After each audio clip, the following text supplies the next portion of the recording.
अभिषेक शर्मा ने बजा दिया पाकिस्तान का बाजा। क्या मैच रहा दोस्तों। नमस्कार हम भारत लोकल्स। क्या मैच रहा। बिल्कुल जैसे हमें लग रहा था वैसा ही हुआ कि मैच इंटरेस्टिंग रहेगा, लेकिन सिर्फ आगे की 10 ओवर में। क्या कहा जाए आज की मैच का। मैच शुरू होने से लेकर मैच जब तक खत्म हुआ, क्या क्या नहीं हुआ आज। जैसे हमें लग रहा था कि ड्रामा होगा, हुआ। क्या मैच रहा दोस्तों। मैच की बात बाद में करते हैं। बात करते हैं अभिषेक शर्मा की और साथ में शुभमन गिल की। आज की मैच का जो डिफरेंस था वो थे अभिषेक शर्मा और शुभमन गिल, और बॉलिंग में शिवम दुबे। अभिषेक शर्मा और शुभमन गिल ने बैटिंग करते हुए मैच एक तरफा कर दिया। चलिए हम अब पूरे मैच का थोड़ी बात कर लेते हैं कि मैच में हुआ क्या। टॉस जीता भारत ने और उन्होंने फैसला लिया पहले गेंदबाजी का। पहली ओवर हार्दिक पांड्या लेकर आते हैं और पहले ही ओवर में उनके ओवर में कुछ ना हो, ऐसा कैसे हो सकता है। हार्दिक पांड्या की पहली ओवर में साहबजादा फरहान का कैच अभिषेक शर्मा छोड़ देते हैं, और वहां से लेकर 10वीं ओवर तक पाकिस्तान की टीम जिस तरह से खेली है, पाकिस्तान के बल्लेबाजों ने भारतीय गेंदबाजों को बहुत ही बुरी तरह से कूटा है। मैं तो ये कहूँगा पहले की 10 ओवर में ऐसा लग रहा था कि पाकिस्तान कम से कम 200 रन करेगा और बुरे से बुरा खेलेगा तो 180 रन करेगा, लेकिन पाकिस्तान पहुंच पाया सिर्फ 170 तक।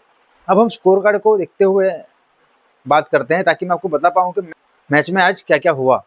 आज ओपनिंग के लिए पाकिस्तान ने भेजा साहबजादा फरहान और उनके साथ फकर जमान को। साहेब एयूब को आज उन्होंने तीसरे नंबर पर भेजा। जब दोनों बल्लेबाज बैटिंग करने के लिए आए तो उनका इंटेंट साफ था कि वो आज एग्रेसिव बैटिंग करना चाहेंगे। खास करके फकर जमान ने अपना इंटेंट साफ कर दिया था कि वो एग्रेसिव बैटिंग करेंगे, लेकिन वो ज़्यादा आगे तक खेल नहीं पाए। उन्होंने 9 गेंद में 15 रन किए, 3 चौके मारे और वो आउट हो गए। तब उनका स्ट्राइक रेट था 166 का, और वो हार्दिक पांड्या के हाथों आउट हो जाता है और संजू सैमसन वो कैच पकड़ते हैं। उस विकेट की काफ़ी बातें हो रही है कि वो नॉट आउट था, लेकिन वो बिल्कुल आउट था, क्योंकि संजू सैमसन के ग्लोव्स थे वो ग्राउंडेड थे। ग्लोव्स ग्राउंडेड थे, उस पर बॉल जब भी आती है तो आउट ही गिनाया जाता है, तो वो बिल्कुल ही आउट था। काफ़ी कमेंटेटर भी बोल रहे थे कि ये आउट नहीं माना जा सकता, लेकिन मेरा मानना है कि वो आउट था। पहले पावर प्ले में पाकिस्तान 55 रन कर पाई 6 ओवर में 1 विकेट खोकर। साहबजादा फरहान ने तब तक 29 रन कर दिए थे 21 गेंदों में, और उन्होंने 5 चौके मारे थे। उन्होंने जसप्रीत बुमराह को बहुत ही अच्छे से खेला, मानो खेला ही नहीं, उनके अच्छे खासे रन भी मारे उनके ओवर में। हम आगे उसकी भी बात करेंगे जसप्रीत बुमराह की किस तरह से आज बॉलिंग रही। एक विकेट गिरने के बाद जब साइम अयूब आते हैं तो पावर प्ले तक उन्होंने 7 गेंद में 9 रन किए थे। उनका एक तब तक 128 का स्ट्राइक रेट था, उन्होंने 1 चौका मारा था। अगर बॉलिंग की बात करें तब तक हार्दिक पांड्या ने 2 ओवर की थी पावर प्ले के अंदर, उन्होंने 15 रन दिए, 7.5 का उनका इकोनॉमी रहता है। उसके बाद जसप्रीत बुमराह को तो बहुत ही अच्छे से खेल रहे हैं पाकिस्तान के गेंदबाज। जसप्रीत बुमराह को तो पाकिस्तानी बल्लेबाज बहुत ही आसानी से खेल रहे हैं वैसा लग रहा है। जसप्रीत बुमराह मैंने पहली बार ऐसा देख रहा हूँ कि वो जो है वो नर्वस थे बॉलिंग करते हुए। साहबजादा फरहान उनको बहुत ही कॉन्फिडेंटली, जैसे लास्ट मैच में भी उन्होंने बहुत ही अच्छे से खेला था जसप्रीत बुमराह को। और पाकिस्तानी टीम के कुछ प्लान जो सक्सेसफुली उन्होंने अचीव किए हैं भारतीय टीम के सामने, तो वो है जसप्रीत बुमराह को अच्छे से खेलना। जसप्रीत बुमराह ने 3 ओवर में 34 रन दिए थे, उनका 11.5 का इकोनॉमी था। जसप्रीत बुमराह के ये आंकड़े कभी हमने देखे नहीं है, लेकिन हाँ इस एशिया कप में जसप्रीत बुमराह के आंकड़े थोड़े बिगड़े जरूर है और वो थोड़े आउट ऑफ फॉर्म भी लग रहे हैं। 10 ओवर में पाकिस्तानी टीम ने 91 रन बना दिए थे सिर्फ 1 विकेट खोकर। तब तक ऐसा लग रहा था कि पाकिस्तानी टीम भारत को बहुत आसानी से मैच हरा सकती है, क्योंकि तब तक सिर्फ उनका 1 विकेट गया था, 9 विकेट हाथ में थे और वो बहुत ही एग्रेसिव बैटिंग कर रहे थे। और ऐसा लग रहा था कि अगर यही रन रेट से वो खेले तो बिल्कुल वो 200 से ऊपर रन, तो पाकिस्तानी टीम 200 से ज़्यादा रन मार लेगी वैसा लग रहा था तब तक। लेकिन जब 10 ओवर के बाद फर्स्ट फेज, मतलब 10 ओवर पाकिस्तान के नाम पर रहे, उसके बाद के 10 ओवर मिक्स रहे, मतलब भारतीय टीम के भी रहे और पाकिस्तानी टीम के भी रहे। मैं आपको वो बता देता हूँ। उसके बाद जो फर्स्ट भारतीय टीम की तरफ से बॉलिंग में जो हीरो बनकर आते हैं वो आते हैं शिवम दुबे। शिवम दुबे साहबजादा फरहान की भी विकेट ले लेते हैं और साइम अयूब उनकी भी विकेट ले लेते हैं। साइम अयूब और साहबजादा फरहान बहुत ही कॉन्फिडेंटली इनिंग को आगे लेकर जा रहे थे। उन्होंने बहुत ही ताकतवर बैटिंग की है। खास करके साहबजादा फरहान, उन्होंने 3 छक्के मारे, 5 चौके मारे और उनका स्ट्राइक रेट रहता है 128 का। जब साहबजादा फरहान स्टार्टिंग के 10 ओवर खेल रहे थे और जिस तरह से वो बैटिंग कर रहे थे, बहुत लंबे लंबे छक्के मार रहे थे, बहुत आसानी से चौके मार रहे थे, और मेन बॉलर जैसे जसप्रीत बुमराह है, उनको ही उनकी बॉलिंग उन्होंने डिस्ट्रॉय कर दी। जब मेन बॉलर को मार पड़ती है तो पूरी टीम नर्वस हो जाती है, और वो पूरी टीम में दिख भी रहा था। लेकिन उसके बाद शिवम दुबे आते हैं, दुबे दोनों को आउट कर देते हैं, और भारतीय टीम की उसके बाद वापसी हो जाती है। उसके बाद पूरी पाकिस्तान की टीम, जिन्होंने 10 ओवर में 91 रन किए थे, वो पूरी 171 तक ही पहुंच पाती है। मतलब जो दूसरा फेज रहा 10 ओवर का, वो भारतीय टीम ने अपने नाम किया। अगर हम उसके बाद की बैटिंग देख रहे हैं दूसरे फेज में, तो कोई भी अच्छी बैटिंग नहीं कर पाया। सबका स्ट्राइक रेट पाकिस्तानी टीम में बहुत ही कम रहा। शिवम दुबे ने उन दोनों की विकेट लेने के बाद पूरी पाकिस्तानी टीम की जो बैटिंग लाइनअप थी, उसका रन रेट बहुत ही कम कर दिया। उसके बाद कोई भी, जैसे आगे साहबजादा फरहान और साइम अयूब खेल रहे थे, वैसा कोई भी आगे वो कंटिन्यू नहीं कर पाए। उसके बाद आए हुसैन तलत, उन्होंने तो सिर्फ 90 का ही स्ट्राइक रेट पे 11 बॉल में 10 रन किए, एक भी चौका भी नहीं मार पाए वो। उसके बाद आए मोहम्मद नवाज, वो अच्छी बैटिंग करते नजर आ रहे थे, लेकिन एकदम कैजुअली चलते चलते वो रन आउट हो गए। जो पाकिस्तानी टीम ऐसा तो खेलती है, और ऐसा पाकिस्तान के मैच में कुछ ना कुछ तो होता ही है, आज भी हुआ। उसके बाद आए सलमा आगा, जो उनके कप्तान हैं। उन्होंने आखिरी तक खेला जरूर, लेकिन उनका स्ट्राइक रेट उतना अच्छा नहीं था। वो 13 गेंद खेलते हैं, 17 रन करते हैं, और एक सिर्फ छक्का मारते हैं, और उनका स्ट्राइक रेट था 130 का। ज़्यादा अच्छा नहीं कहा जा सकता। अगर हम आज की गेंदबाजी की बात करें, जैसे हमने कल के वीडियो में बताया था कि हो सकता है कि आज, और मुझे तो लगता था कि वो होने ही चाहिए थे। वरुण चक्रवर्ती ने अच्छी बॉलिंग की, उन्होंने 4 ओवर में 25 रन दिए हैं, इकोनॉमी 6.20 का है, अच्छा बॉलिंग किया उन्होंने। लेकिन मुझे लगता है कि अर्शदीप सिंह होने ही चाहिए थे। अच्छा हुआ कि शिवम दुबे की अच्छी बॉलिंग की वजह से हम कमबैक कर पाए, वरना बहुत ही मुश्किल हो जाती। तो मेरा तो अभी भी मानना है कि आगे के मुकाबले में वरुण चक्रवर्ती की जगह पे अर्शदीप सिंह होने ही चाहिए। अब हम सारे गेंदबाजों की बात करें, सबसे ज़्यादा रन जो पड़े हैं वो है जसप्रीत बुमराह को। उन्होंने 4 ओवर में 45 रन दिए हैं, 11.20 का उनका इकोनॉमी है। बहुत ही अच्छी तरह से और बहुत ही कंफर्टेबली खेला है पाकिस्तानी टीम ने जसप्रीत बुमराह को। सिर्फ ये एक अचीवमेंट है पाकिस्तानी टीम का, जो उन्होंने इस एशिया कप में अचीव किया, कि वो जसप्रीत बुमराह को बहुत ही अच्छे से खेल रहे हैं। अगर पहली इनिंग में इसके अलावा अगर हम बात करें, तो भारतीय टीम ने बहुत ही खराब फील्डिंग की है। उन्होंने 3 से 4 कैच छोड़ दिए, जो सिर्फ 1 रन हो सकता था, वो 2-2 रन उन्होंने दिए हैं। आज जैसे जिस डिपार्टमेंट में मुझे और जब बॉलिंग करते हुए लगा कि कमी है, वो थी फील्डिंग। आज मुझे चिंता हो रही है अगर फ्यूचर में भारतीय टीम के किसी एक विषय पे, तो फील्डिंग है। अभी फिलहाल इस टीम में कोई भी ऐसा फील्डर नहीं है जिसको हम वर्ल्ड क्लास फील्डर कह पाए। जैसे इससे पहले हमारे पास 2 से 3 ऐसे फील्डर हमेशा रहते हैं, जो बहुत ही एग्रेसिवली और पूरी टीम को एकजुट रखते हैं अपनी फील्डिंग से। जैसे थे रविंद्र जाडेजा और विराट कोहली। आज कोई एक भी प्लेयर ने अच्छी फील्डिंग नहीं, मैं तो ये मानूंगा। अभिषेक शर्मा से 2 कैच छूटते हैं, साहबजादा फरहान के। लेकिन एक अच्छा भी हुआ कि दूसरी इनिंग में जब अभिषेक शर्मा का भी एक कैच साहबजादा फरहान ने छोड़ दिया, तो वो दोनों एक ही लेवल पे आके उन्होंने अपना एक दूसरे को फेवर कर दिया, वैसा मुझे लगा। लेकिन हाँ, फील्डिंग एक ऐसा विषय है जो जो भारतीय टीम को इम्प्रूव करना चाहिए, लेकिन क्योंकि इस स्लॉट में बाकी सब सॉर्ट आउट लग रहा है, लेकिन फील्डिंग एक ऐसा डिपार्टमेंट है जिसको आप प्रैक्टिस के साथ रेगुलरली इम्प्रूव कर सकते हो। और वो एक ऐसा डिपार्टमेंट है जिसमें अगर आप एक गेंदबाज हो, गेंदबाजी में खराब दिन हो सकता है, बल्लेबाज हो, बल्लेबाजी में खराब दिन हो सकता है, लेकिन फील्डिंग एक ऐसा विषय है, अगर आप फुल फोकस से फील्डिंग कर लोगे तो टीम को बहुत ही हेल्प करवा दोगे। आज खास करके जो फील्डिंग बुरी की, उसमें से अभिषेक शर्मा। उन्होंने एक अच्छा कैच जरूर पकड़ा, लेकिन उन्होंने 2 कैच छोड़े थे।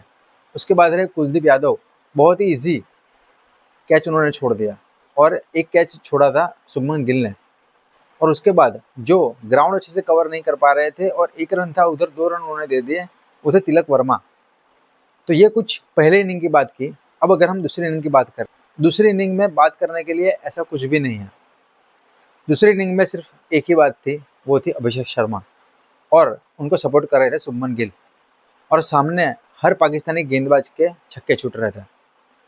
बहुत ही बेहतरीन बैटिंग की है अभिषेक शर्मा ने, और फ्यूचर का स्टार अभिषेक शर्मा और फ्यूचर का स्टार अभिषेक शर्मा 2020 क्रिकेट के एरा में अभिषेक शर्मा का सिलेबस ऐड हो चुका है। जैसे हमने पहले बताया था कि अगर पाकिस्तान के सामने अभिषेक शर्मा चलते हैं, तो वो फ्यूचर के जो भी मेगा स्टार रहेंगे, उनमें उनका नाम बिल्कुल आएगा, और वो आ चुका है। अब अभिषेक शर्मा यहाँ से लेकर आगे की जो भी उनकी कैरियर रहेगा क्रिकेट का, उसमें आप बहुत ही बड़े बड़े अचीवमेंट देखेंगे इस बल्लेबाज के। बहुत ही अच्छा और बड़ा टैलेंट मिला है भारतीय टीम को। और उनके साथ शुभमन गिल, उन्होंने उनका बहुत ही अच्छे से सपोर्ट किया। जैसे मैंने आपको बताया था कि कल के मैच में पाकिस्तान के सामने शुभमन गिल खेलेंगे ही खेलेंगे, और उन्होंने खेला। दूसरी इनिंग में उन्होंने 105 रन की साझेदारी की और बैटिंग चेज करते हुए उन्होंने 105 रन की साझेदारी की। उसके बाद पहले शुभमन गिल आउट हो जाते हैं और उसके बाद अभिषेक शर्मा। उसके बाद जो भी भारतीय टीम की ओर से बल्लेबाजी करने आए, उन्होंने बिल्कुल भी अच्छी बल्लेबाजी नहीं की। भारतीय टीम ने मैच बिल्कुल जीता है, लेकिन बीच में ऐसा सिचुएशन आया था जब बना बनाया मैच खराब होने लगा था, वैसा लग रहा था, जब खास करके संजू सैमसन और तिलक वर्मा खेल रहे थे। बहुत ही अच्छे से बैटिंग करके ओपनर्स ने ये मैच पूरा भारतीय खेमे में रख दिया था। उसके बाद उस मैच को थोड़ा कॉन्फिडेंस दिया पाकिस्तानी टीम को संजू सैमसन ने और तिलक वर्मा ने। आखिरी में तिलक वर्मा ने बिल्कुल रन मार के मैच जीता है, लेकिन बीच में एक ऐसा सिचुएशन क्रिएट उन्होंने किया। संजू सैमसन तो बिल्कुल अच्छे से खेल नहीं पा रहे थे। जैसे मैंने बताया था कि ओमान के सामने भी उनकी उनकी हाफ सेंचुरी थी, लेकिन उनकी बल्लेबाजी इतनी अच्छी नहीं थी। आज भी वैसा ही रहा। बहुत ही खराब बैटिंग की संजू सैमसन ने। उनका स्ट्राइक रेट रहता है सिर्फ 76 का। उन्होंने 17 गेंद में 13 रन किए और एक चौका सिर्फ मारा है उन्होंने। आखिर में भारतीय टीम ने मैच बिल्कुल जीता है, लेकिन बीच में मैच फंस रहा था। अभिषेक शर्मा और शुभमन गिल के बाद हम दूसरे बैट्समैन की भी चर्चा करते हैं। उनके बाद वन डाउन आते हैं सूर्य कुमार यादव, वो 0 रन करके आउट हो जाते हैं। हरीश रॉफ, उन्होंने तीसरी बार सूर्य कुमार यादव को आउट किया है। उनके बाद आते हैं तिलक वर्मा। तिलक वर्मा ने 19 गेंद में 30 रन किए, 157 का उनका स्ट्राइक रेट था और उन्हें 2 छक्के और 2 चौके मारे। उन्हें आखिरी में 2 ओवर में एक छक्का और एक चौका मारा और मैच जीता है। लेकिन उससे पहले तिलक वर्मा भी इतना कॉन्फिडेंटली नहीं दिख रहे थे। वो और संजू सैमसन एक दूसरे को कॉम्प्लीमेंट दे रहे थे स्लो खेलने के लिए। मैच 3 से 4 ओवर पहले ही खत्म हो सकता था अगर अगर इन दोनों ने और थोड़े अच्छे रन रेट से रन मारे होते। आखिरी में आके संजू सैमसन भी हारिस रॉफ की गेंद पर आउट हो जाते हैं, क्लीन बोल्ड हो जाते हैं। उसके बाद आते हैं हार्दिक पांड्या और तिलक वर्मा। हार्दिक पांड्या पहले गेंद में आके चौका मार देते हैं और आखिरी में 18.5 ओवर में मैच खत्म हो जाता है। हारिस रॉफ और शाहिन अफरीदी दोनों गेंदबाजों ने ट्राई बिल्कुल किया कि वो अभिषेक शर्मा के साथ कुछ ना कुछ उनके फोकस को डिस्टर्ब कर पाए, कुछ बोलकर तो वो अपने विकेट जाने दे, लेकिन वैसा हुआ नहीं। जब मैच खत्म होने के बाद का जो प्रेजेंटेशन था, उसमें man of the match Abhishek Sharma को जब दिया गया, तब अभिषेक शर्मा ने भी यही बताया कि वो खामखा पाकिस्तानी प्लेयर्स मुझसे उलझ रहे थे और सबसे अच्छा रिप्लाई यही हो सकता है कि मैं अपने बल्ले से अच्छे रन करके उसका रिप्लाई करूं, और उन्होंने वही किया। और ये माइंडसेट बहुत अच्छा होता है, क्योंकि फ्यूचर में भी ऐसे बहुत बार ऐसे मुकाम आएंगे जब जब इंटरेस्टिंग मोड पे मैच होते हैं, तब बॉलर्स इस तरह से बैट्समैन का फोकस हटाने को प्रयत्न करते हैं। शाहीन अफरीदी के बाद अबरार अहमद, जो उनके गेंदबाज हैं और वो बहुत ही अच्छे स्पिन गेंदबाज हैं, वो उनका उनका इकोनॉमी 5 से भी कम होता है। आज उनका इकोनॉमी था 10 रन से भी ज़्यादा। उन्होंने 4 ओवर में 42 रन दिए और उनकी पिटाई अभिषेक शर्मा ने बहुत ही आसानी से की। इतनी क्वालिटी गेंदबाज को वो बहुत ही अच्छे से लंबे लंबे छक्के मार रहे थे। उसके बाद आए हारिस रॉफ। अगर पूरी पाकिस्तानी गेंदबाजी में किसी गेंदबाज ने सबसे बेहतरीन गेंदबाजी की, वो थे हारिस रॉफ। उन्होंने सिर्फ 6.5 का इकोनॉमी पर रन दिए हैं, 4 ओवर में 26 रन देते हैं और उन्होंने 2 विकेट ली। उन्होंने संजू सैमसन और सूर्य कुमार यादव की विकेट ली। फ़हीम अशरफ, उन्होंने भी अच्छी गेंदबाजी की। उन्होंने 4 ओवर में 31 रन दिए और 1 विकेट लिया और 7 का उनका इकोनॉमी रहता है। अगर पाकिस्तानी गेंदबाजी में जो सबसे मुझे लगा कि उन्होंने गलती की, वो थी उन्होंने साइम अयूब, जो इनके बल्लेबाज हैं, उनको लगातार 10 ओवर से पहले ही 3 ओवर दे देना है और उन्होंने रन जो दिए हैं वो दिए हैं 11 की इकोनॉमी से। उन्होंने 3 ओवर में 35 रन दिए हैं। ये मुझे लगता है कि एक गलती थी पाकिस्तानी कप्तान की इनको ओवर देने की, क्योंकि उनके ओवर में अच्छे खासे रन जुटा लिए और सामने जब ऐसे बल्लेबाज होते हैं अभिषेक शर्मा जैसे, शुभमन गिल जैसे, खास करके अभिषेक शर्मा हर गेंदबाज को हिट लगाने को प्रयत्न करते हैं, बहुत टेक्निकली, बहुत कॉन्फिडेंटली। ऐसे बल्लेबाजी के सामने आप पार्ट टाइम स्पिनर्स को अगर रखोगे, उनके सामने बहुत ही कॉन्फिडेंटली बैटिंग करेंगे।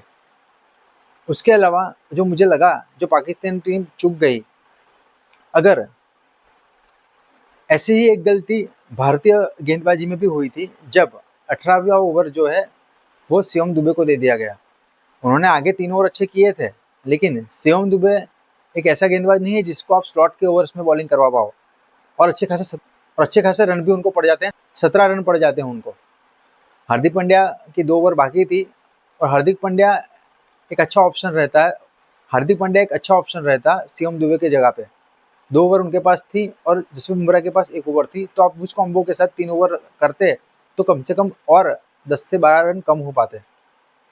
दूसरा एक गलती जो मुझे लग रहा है कि मुझे लगता है कि आगे के अगर एशिया कप हमें जीतना है तो हमें हरदीप सिंह को टीम में रखना ही होगा।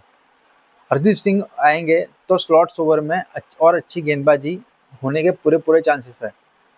गेंदबाजी भी अच्छी होगी, रन भी कम जाएंगे और विकेट भी ज़्यादा आएंगे। वरुण चक्रवर्ती ने अच्छी गेंदबाजी की है, नहीं हर समय हमें शिवम दुबे सपोर्ट नहीं करेंगे और हर समय हमें रन नहीं रोकने होंगे। शिवम दुबे भी एक पार्ट टाइम बॉलर है, हर टाइम पर परफॉर्म करेंगे वैसा होगा नहीं। आज जैसे कि भारतीय टीम से हो गए शिवम दुबे, पाकिस्तानी टीम से हो गए फहीद अशरफ, वो भी एक ऐसे गेंदबाज है, ज़्यादातर वो अच्छे नहीं खेलते हैं लेकिन आज उन्होंने ही पहली विकेट ली। तो कुछ दिन ऐसे होते हैं जब अच्छे गेंदबाज नहीं चलते और पार्ट टाइमर्स अच्छी गेंदबाजी कर जाते हैं। तो हमें फ्यूचर के लिए जो भी मैचेस रहेंगे, अगर हमें एशिया कप जीतना है तो हमें अर्शदीप सिंह को टीम में शामिल करना ही चाहिए। हमारे पास उसके बाद भी, जैसे हमने आगे बताया कि हमारे पास उसके बाद भी 2 क्वालिटी स्पिनर्स मौजूद रहेंगे, कुलदीप यादव और अक्षर पटेल। दोनों लेफ्ट हैंड से बॉलिंग अच्छी कर लेते हैं और साथ में अगर आप चाहो तो पार्ट टाइम बॉलर, अगर उन दोनों में से किसी एक बॉलर को कोई सामने की टीम टारगेट करती है तो आप 1 ओवर अभिषेक शर्मा के साथ करवा के, अगर उनकी ओवर अच्छी होती है तो वही पार्ट टाइम, अगर उन दोनों गेंदबाज में से किसी एक को सामने वाली टीम टारगेट करती है तब आप, जैसे कि आज शिवम दुबे ने सपोर्ट किया, वैसे शिवम दुबे या अभिषेक शर्मा, उन दोनों का सपोर्ट से वो बॉलिंग के वो दूसरे ओवर के जो कोटा है वो पूरा करवा सकते हैं। तो कुछ इस तरह का मैच रहा आज, बहुत ही बेहतरीन मैच रहा। और अब भारतीय टीम के सुपरस्टार्स में अभिषेक शर्मा की गिनती बिल्कुल ही, आज के दिन के बैटिंग के बाद उनका कॉन्फिडेंस आएगी हर एक मैच में, हर एक सीरीज में और आगे आने वाले उनके सारे कैरियर में हम देखेंगे कि अभिषेक शर्मा कैसे कैसे अच्छे रिकॉर्ड बनाते हैं। अगर आज के पूरे मैच में अगर कोई डिफरेंस था तो सिर्फ 3 प्लेयर थे, अभिषेक शर्मा, शुभमन गिल और शिवम दुबे। उसके अलावा बाकी सारे प्लेयर, मतलब और भारतीय टीम के 8 और पाकिस्तानी टीम के भी 11, वो सारे प्लेयर एक तरफ और ये 3 प्लेयर एक तरफ। इन 3 प्लेयर के वजह से ही ये मैच भारतीय टीम खींच कर लाई है, वरना आज का मैच पाकिस्तान ही जीतती, जिस तरह का भारतीय टीम ने गेंदबाजी में अपना परफॉर्मेंस दिखाया था। अगर आप ये वीडियो देख रहे हो तो आप बिल्कुल हमें बताइए कि आपको आज का मैच कैसा लगा। इसी वीडियो के साथ इस वीडियो को हम समाप्त करते हैं। जय हिंद, जय भारत।